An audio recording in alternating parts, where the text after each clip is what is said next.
Bine v-am găsit! Astăzi, la Horoscop VIP, intrăm într-una dintre cele mai controversate, fascinante și greu de descifrate energii din spațiul public românesc.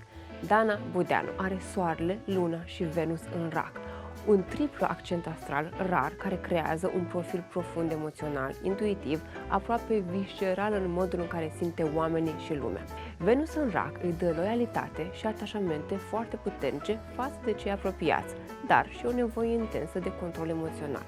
Ea iubește total, dar cere totul. Se implică profund, dar devine neiertătoare dacă simte trădare.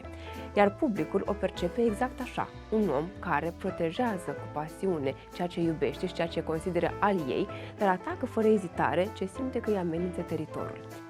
Mercur este retrograd în Leu în harta ei și asta explică modul teatral de exprimare. Ea nu vorbește, ea performează. Fiecare discurs este o scenă, o demonstrație de putere și un cadru în care ea își afirmă identitatea. Retrogradarea lui Mercur face însă ca discursul ei să vină cu paradoxuri. Uneori este genial, intuitiv, alteori haotic.